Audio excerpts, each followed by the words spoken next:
Some time ago. Hole in the sky. Hades paced on the beach and considered his situation. He was not without options. He had to try something. He couldn't just rot on this island forever. Come on, were they kidding? He was the lord of the underworld, the god of the dead. In Olympus, they would be laughing if they saw him looking like some washed-up little minion. Yesterday, he'd been offered the most disgusting stew, made by some deluded she-octopus at some little shack. And yet he had forced himself to choke it down, because he was hungry. He had no choice. He vowed he would not spend one more day on this God's forsaken rock. He had an idea. If there was an invisible barrier around the island, there had to be an end to it, right? It couldn't go on forever, could it? While there were rumors it was a dome, it seemed like it was basically a fence, which meant that he just had to find the top so he could jump over it into freedom. And if it was a dome, maybe the top would be weaker somehow, since the air was thinner up there, and maybe the magic was too.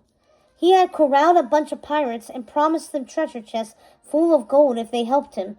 Once they were convinced, he had ordered them to build a ladder using some old ship's masts, tied together with rope and a sorted piece of wood they found in junk piles. Somehow, they made it work. The ladder was so long it went almost the entire length of the beach. All they had to do now was set it upright.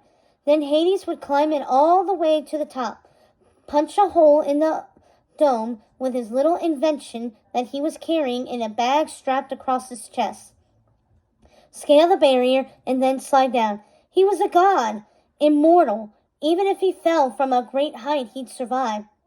Probably. On my count, he told the crew. 1, 2, 3! They heaved the ladder upright. Hades was delighted. That's what I'm talking about. Now hold it still. And then he began to climb. He got dizzy and tried not to look down. He kept climbing. He saw mountain peaks in the distance. He spied ravens' nests in their crags. At one point, he was so high up that his throat began to tighten from lack of oxygen, until he remembered, he was a god. He kept climbing. He felt like he was practically as high as Olympus. Could he see it from here? Should he call out for Zeus or Athena? Nah, he'd give them a nice surprise when he was on the other side and had all his powers back. Finally, he reached the end of the ladder. The pirates down below were just a bunch of dots. Hades removed a transistor radio from Jafar's junk shop that he'd been tinkering with. He'd carried it all the way up in his bag. He had this idea to shoot a bolt of electricity at the invisible barrier, sort of like using Zeus's bolt of lightning. He pressed a switch and sent a huge jet of power blasting at the top of the invisible dome. The dome was supposed to shatter and fall, and everyone would be free, including Hades. But nothing happened. It didn't work. The barrier was still there. Hades raged. He screamed. He turned red everywhere but his electric blue hair, that is. If there had been magic on this side of the barrier, he would have burst into flame. But instead, in his rage, he just fell off the ladder, back onto the island, hitting the ground with a thump. The pirates looked over. "You all right, dude? I'm alive! I'm alive!" he said. After all, he'd never been dead. Hades picked himself up and looked at the deep crater he created. Maybe he was going the wrong way.